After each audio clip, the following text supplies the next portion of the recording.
Christianity, Islam, and Judaism share more than any other religions, despite the grief between these three religions. All of these religions are considered Abrahamic religions. Abraham is from Ur, or Babylon. Abraham has two sons, Isaac and Jacob. Jacob had 12 sons who started the 12 tribes of Israel. Judaism was said to come from the tribe of Judah. Judaism is a monotheistic religion or way of life. In Hebrew, which is the language of the Jewish people, there is no word for religion. It has been debated if Judaism is a religion or a way of life. Israel is known as the Holy Land of the Jewish people. Israel is located between many of the superpowers of the time. As these powerful people move to clash and take over each other's land, the Jewish people, whose land lies between them, pay the price. The Jewish people are enslaved several times, and each time the Jewish people fight to gain their freedom from those who enslaved them, and are successful. The plight of the Jewish people stretches back for centuries, and one of the most horrific plots against the Jewish people unfolded during the 20th century by way of the Holocaust. Many followers of the Jewish faith have immigrated to America over time. They have been immigrating to America since about the same time the democratic system reformed America. With the absence of rabbis in America, the hierarchical status of clergy changed. These duties now would fall in the hands of the standard parishioner. The Jewish communities and synagogue take on more American traditions. As the Jewish people assimilate into American society, they would celebrate American holidays and use more and more English. After the Revolutionary War in America, participation in the synagogues and the bond it had with the people waned. The Jewish people became more involved in journalism and politics. In the 19th century, more Jewish immigrants started to arrive in America. This wave of immigrants expanded the Jewish community by nearly 50 times its previous count. The newcomers expanded existing communities and began new ones. The community started to spread to the west of the New England area. Around the mid-19th century, with the introduction of German Jews to America, another reform of Judaism takes place, allowing for a denominational movement of Judaism. This movement is known as the conservative and orthodox denominations. During the 1860s and 70s, Jewish congregations started to end the segregation of men and women by introduced mixed seating in the conservative denominations. As this reform progresses, choirs and more English sermons and prayers were introduced with or without rabbi approval. Yet more Americanization creeps into the Jewish way of life. In this period, another event of note was the Pittsburgh Platform, where Reform rabbis met to define their position. This meeting has taken place multiple times over the years and has led to many changes of the traditions per the request of the Jewish community of people. In the late 1800s and early 1900s, another wave of Jewish immigrants came to America. These immigrants came from areas of Russia and Poland. These people brought a more traditional view of Judaism with them. These views became known as Orthodox Judaism in America. As word spread of the Reformed Jewish practices in America, a fear started to develop in more traditional practicing Jews in Europe. And America started to be called Treifa Medina, or unkosher land. In 1888, a chief rabbi was immigrated to America in an attempt to establish a European-style orthodoxy in America. This soon failed, and it was not until around the World War II era that whole communities of ultra-Orthodox Jews immigrated and formed what is now called Hasidic or Black Hat communities of Jews. In America, there are four main sects of the Jewish faith. There's the Reformed and conservative synagogues that are more relaxed on the ideas of gender, sexuality, and traditions. And then there's the Orthodox and ultra-Orthodox, which live life a bit closer to the old traditions, and some take it even further, such as the Hasidic or Black Hat Society. I have had the pleasure of having a conversation with this self-proclaimed Americanized Jewish couple. Phyllis and Al Chapnick have taken the time to discuss their views of being Americanized and Jewish. See how this all works out. So if you guys want to give your names, Okay, we'll start with your regular names. Just our regular Your names? American names. Oh, okay, Okay. okay. Should I do it now? Yeah, go ahead. My name is Alan Chapnick. I'm Phyllis Chapnick. Nice to meet you guys. We're here today to talk about the Jewish religion and the Americanization of it. So with your names, do you guys have a different name, any alteration to that name, being in the Hebrew faith? I have my Hebrew name is Aaron Shoyle, Okay, which is Alan Scott. awesome. All right. So that would be my Hebrew name. Now, what is the difference between the Hebrew name and the American name? How does that come about? The Hebrew name is your given name when at birth. Well, you're actually, they name you after someone who passed away. Oh, okay. That's our tradition. It's someone who's already gone. Mm-hmm. So, were you named after your grandfather? Yeah, do you think? yeah. Oh, okay. Right, you were. Mm-hmm. That's awesome. Thank you for sharing. And then, my Hebrew name's Frida Chaya, and I was named after my great grandmother. Okay. Very. And our children, they have Hebrew names too. Mm-hmm. And they were also, our son is Yoshua Dove, and he's named after my grandfather. And then our daughter, her Hebrew name is,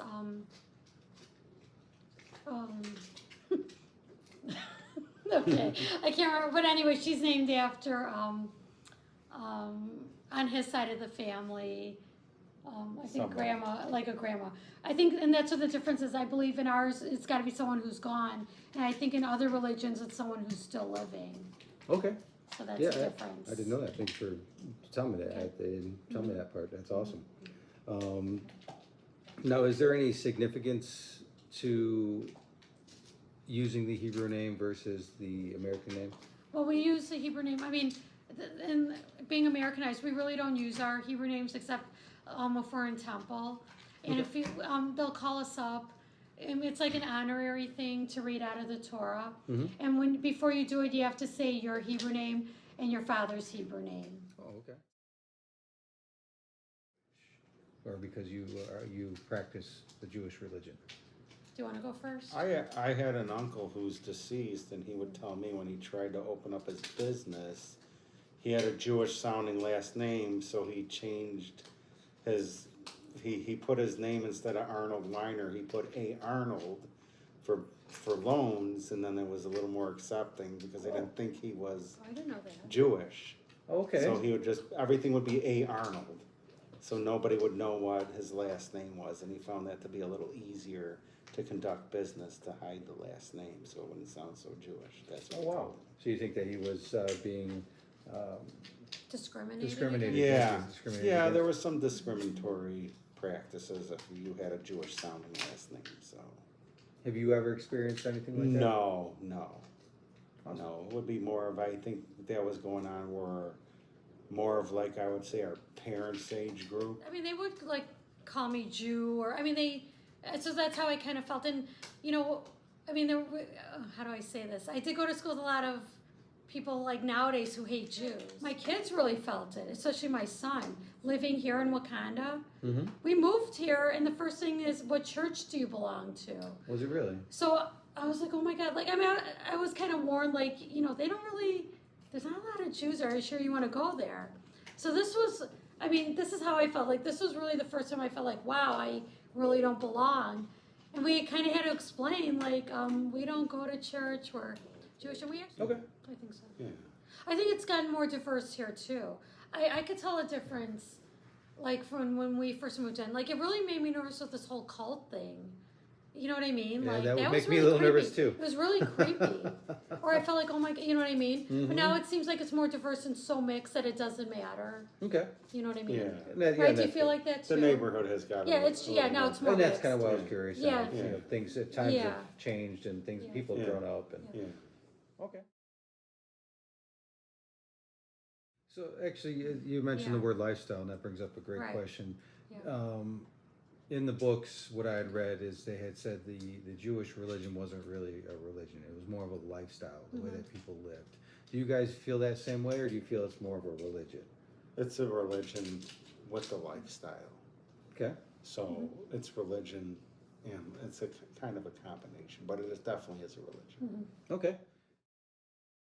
How does that work? I know that in the Okay. books and a lot of stuff you read, Right. when You you have think a about Jewish, you rabbi. think about the rabbi. You have a and things like rabbi that. who leads the service. Then you have a cantor who would Like he, chanted. He would chant, and he'd be Chant. more the singer. Like oh, he would like chant. the prayers, yeah, the- he would chant you know, the prayers. And then you'd have during the Torah section, you'd have two what are they? They're called, oh. See, that's why we haven't been there. Yeah. Just other people. There's just other people up there to help Help read run the the Torah. Torah, and they would Read the call Torah. people up to, because you'd have I know they would- Aliyahs. You'd have Aliyahs, Aliyahs. yeah. It's read an out. honor. You'd have Like- honors. Okay. They're called Aliyahs. I had heard about that. So you'd have what is it, 7? I think there's 8 altogether, 8 prayers and something like that, and they call up 8 different people as an honor to read out of the Torah. Oh, very neat. But I mean, That was one. Because back, if Okay. correct me again if I'm wrong, Okay. but for some of the stuff I read, when the immigrants at first, the Jewish immigrants at first come over, there was large synagogues, Right. synagogues that everybody would Yeah. try to go Right. to, and then after, That's probably f- close to a century, it became like Well, that's 'cause- cities of synagogues. Well, that's because, like anybody, not everybody gets along, so everybody has a different view. So then they're like, "Hey, you don't like what he's saying here? We'll put what we want to say over here. You don't like what he's saying here? We'll put." But That's a great now way to there's put so. I mean, that's really why you have smaller temples everywhere. But in New York City, they got a man. You know what I mean? They have it. It depends. But I think and it was Orthodox. Oh. So men and women sitting separate, men doing everything, women doing nothing behind this big thing, and you're just. So that's how I grew up. So it didn't put a good taste in my mouth. It didn't. I'm like, but I mean, That was one section. But I mean, what I was explaining, but see, women were never allowed up there the way I grew up, and then it's boring. It's like, why are we here? So I was so excited when we found this temple where women are like running it And that's in the because it's conservative conservative, and it was that's what got me so into it, and I was so excited. Next, that was going to be one of my Yeah. questions. Is how does Yeah. throughout the history that you guys have been involved, how does gender play a role from when you started to now? Well, I would say women have come a long Yeah. way.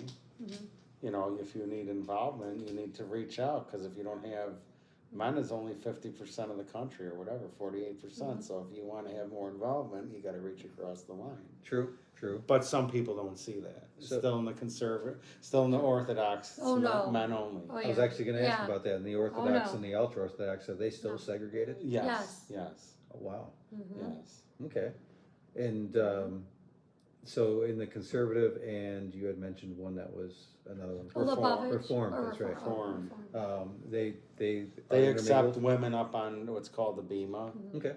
so women can actually come up And they could carry the and Torah. they can carry the Torah. They're allowed to do everything the men. Yeah, they're allowed to do pretty much Okay. So there's no everything. segregation No. of powers No. there at all. And the men and the women can sit together versus sitting apart. Thank you very much. I was going to ask that question.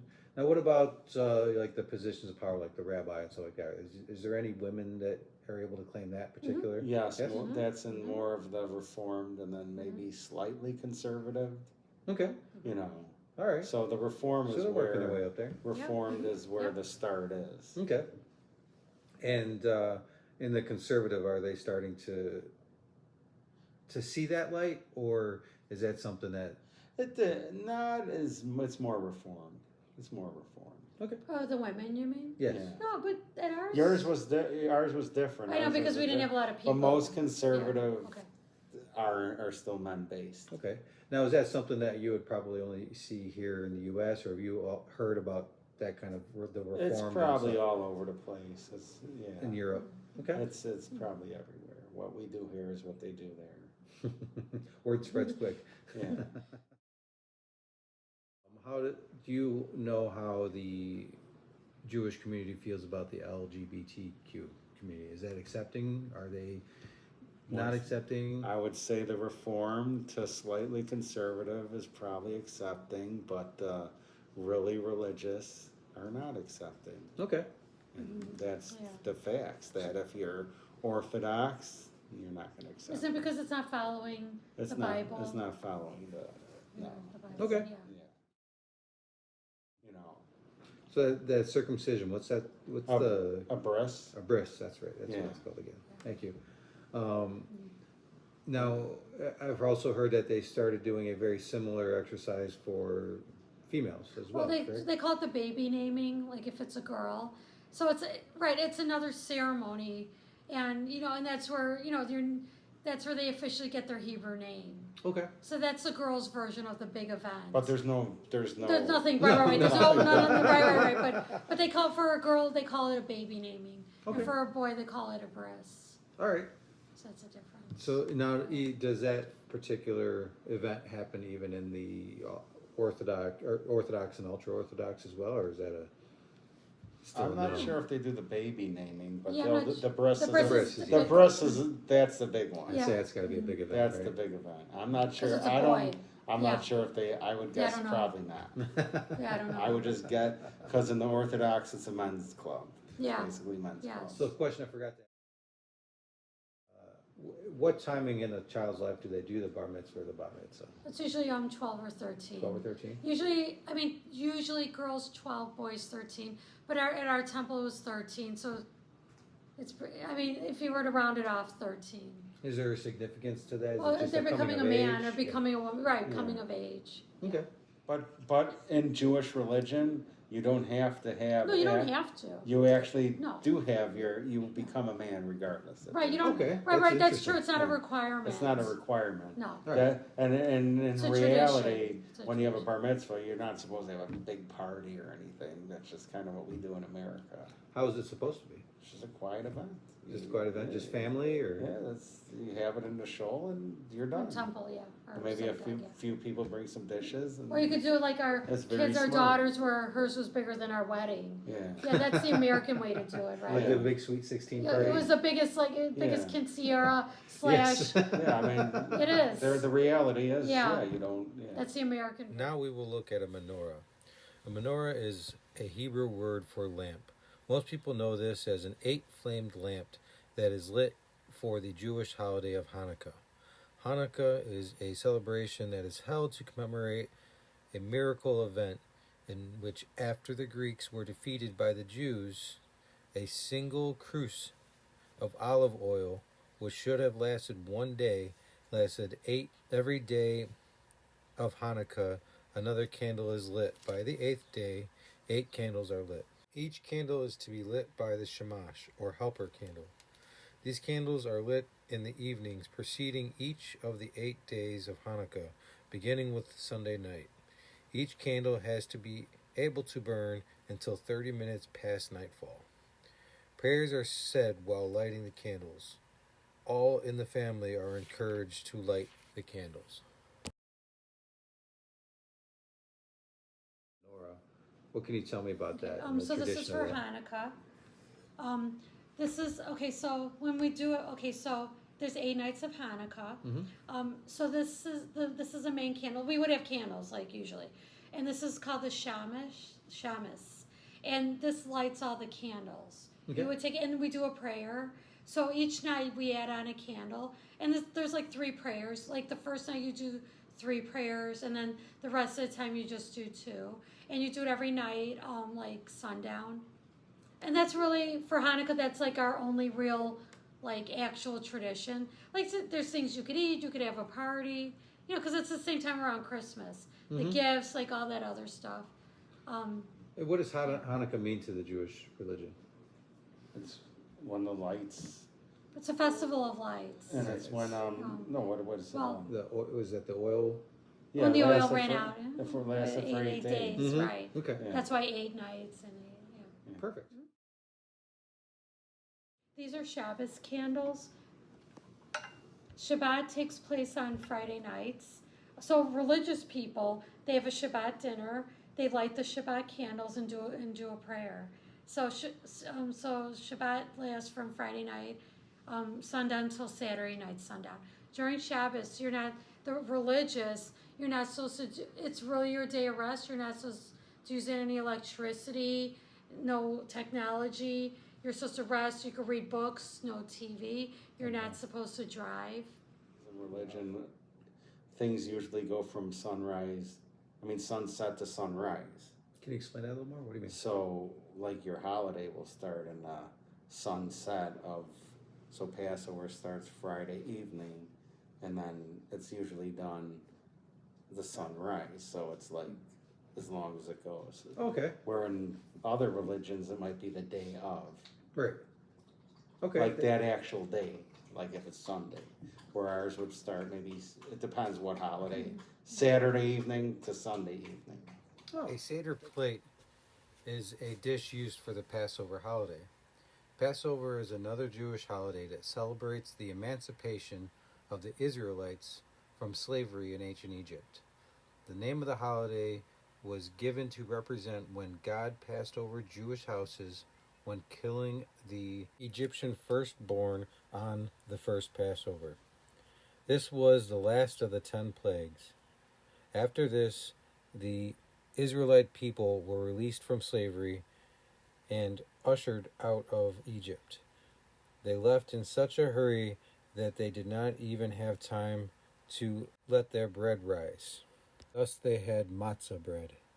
Matzah bread is a flat, unleavened bread. This bread is to be eaten on the first 2 days of.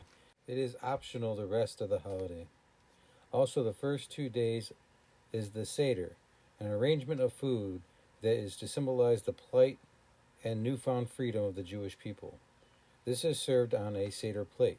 These plates are marked with what goes on the plate and in the order they are to be eaten, along with wine or grape juice. Okay, this is a Seder plate we use for Passover.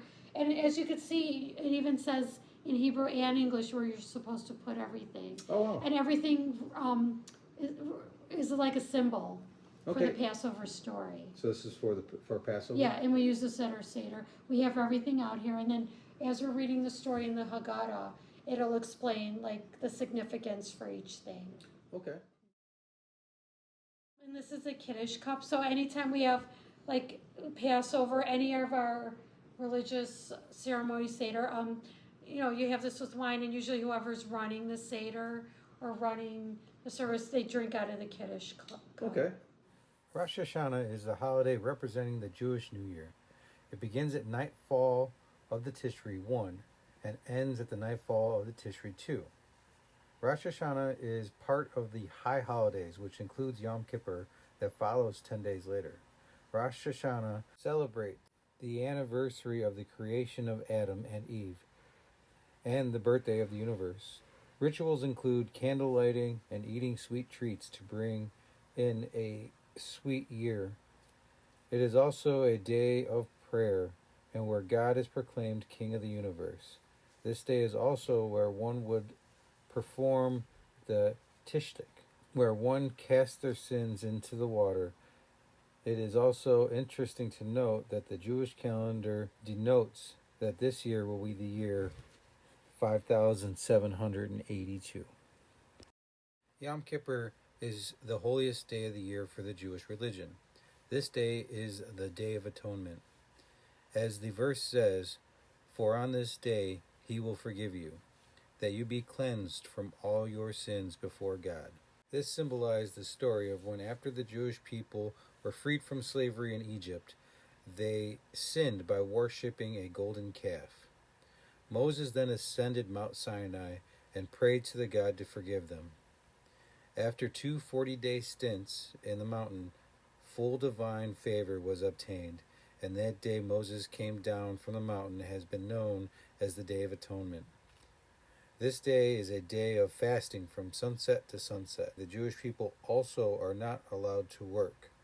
No leather shoes, applying lotions and creams, washing or bathing, or conjugal relations. This day is meant to be spent in the synagogue, asking for forgiveness of one's sins. After the day is done, sunset on the 10th day of Tishri, an after-fast meal and celebration is had. So him and my grandfather living with us growing up, they never talked about the Holocaust. We didn't really learn about it in school. It wasn't a thing back then. We weren't allowed to ask questions because it was just too traumatizing. So but my dad, but there were so many behaviors that went on. But my brother and I didn't understand. Like if we threw out food, my dad had a nervous breakdown. And him and my grandfather. And they would like always push food on us. You gotta eat some more, eat some more. Yeah, which brought on some really bad eating habits. Because God forbid should anyone starve and drink whatever. And my dad would eat spoiled food. He worked at Chapnicks. He was so mad every night when they would throw out food. It just killed him. I bet. Because they weren't hiding. They weren't in a concentration camp, but they were hiding all over the place. So they were in an attic for 17 months. Oh, wow. And barely had any food or water. With no light. Yeah. With no light. Wow, you sat in the dark for 17 months. Pretty much so. And My dad was only 8. And then Yeah. the owner would say, okay, it's okay, you can come out. But Yeah. it wasn't all the time. It was. Well, they hid in like 3 different places. Like my grandpa was really smart. Like they were rich. They had a pop factory. But then they lost everything, when the war started. And then my grandpa had a Rolex watch. And one time they were running and being chased by the Nazis, and then he gave one of the guards his watch and let them go. Oh, wow. And then my mom, like in the story, it says that he could have given him the watch and still shot him. But luckily, right? But they were lucky. Indeed. So there were a lot of things going on. My grandpa was always hoarding stuff. He always hid sugar packets. All these weird things. And my mom's like, I think we knew there were Holocaust survivors. She's like, you can't ask them or talk about anything. So when I used to work at Round Lake Middle School, that was that was my second teaching job. That's when they first opened. I went to Round Lake. I know, you guys all went to Round, right. That's when they first opened, okay? Okay. And I was teaching 8th grade language arts, special ed, and I had to teach Holocaust, and I went and talked to my dad. I'm like, you have to help me with this. I know you hate talking about it, but now I'm a teacher, blah, blah. So we started talking, and then we recorded it, and then every year, like, he would remember more and more. And, like, my family was so, oh, my God. Because my grandpa already passed away, and he just took it with him. Okay. He never talked about it. He never dealt with it. And then I convinced my dad to come and talk to the 8th graders at Round Lake. And he did, and we were like, oh, my God. And then we kept doing the speech and kept recording, and every year he would remember more and more. Wow. And it was really helpful for him. My mom said it was really good for him to get it out. I can understand that. They say you got to talk about it, right? Yeah, and then I started working at Palumbi, so it's my 15th year. So he would come in every year and talk to the 8th graders. Huh. What a treat. It was like amazing. We were all like, mm-hmm. And we couldn't believe how he could get up there and talk. And the Daily Herald came one year and did a story on him. He was in the paper. Oh, very cool. And then after he passed away, I thought, I don't think we're going to do this. And then my mom's like, I want to go in and do it. I'm like, and I thought that was even more amazing. Go and talk about her husband who passed away and talk about his experience. It was interesting when my mom started doing the speech. We had to do it virtually because that's kind of the pandemic. We were at home, and then she put in her own part of the speech, like, I know we're going through a really rough time with the pandemic and everything, and you guys will be fine. You'll be strong, but it's not. Yeah. And my dad put in he did put in a little thing about bullying, I know you guys have problems with bullying now, and it needs to stop because this is how it all started. I was so impressed, like, how they would always put in a little more of a spin of whatever's happening now. Yeah, staying relevant. Yeah, and the questions the kids would ask afterwards were amazing. Oh. Every year, and then my dad finally put in, because he's like, I can't put in things that are too much for 8th graders. I'm like, just put it in. They can handle it. Because I guess to survive, talking about the survival, especially because they were starving. So I guess my grandfather, like, he was dealing with the black market, and they had chickens, and they fed chickens like gold coins, and then they would bring them across the border, and then they would get out the gold coins and clean them up, and then cook the chickens, and make them into soup. Like, he was scared to talk about that. I go, no, talk about whatever is real. They need to hear what's real. Right.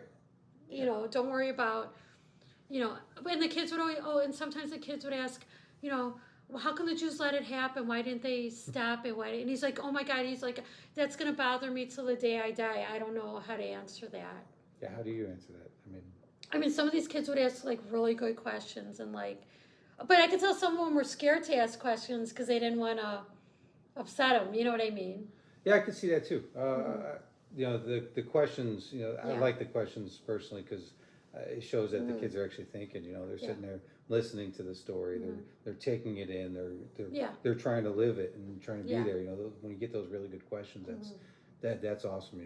They're trying to be part of that story. Did you know my dad said that he wanted, before he died, he wanted to go back there and go see if he could find the Polish family, and thank them. Because it was a Polish farmer who hid them in the field too. I mean, I think he was kind of talking about some regrets, like I should have done this, or it was just very interesting. Kind of strange that Polish people once again are coming to the rescue for Ukrainian people. Yeah. Go figure. Yeah, I mean, it's kind of it's very interesting. How the roles that different people play throughout history. It's very interesting. Had he ever named the family? He doesn't know their names, but he said he wish he would have I mean, he knew he couldn't go back and actually, like it would be too much for him. But he said he always regretted that he never got to thank that family and did all that. I was like, oh my God. She probably almost felt obligated to after. Well, she said she felt it was important for him.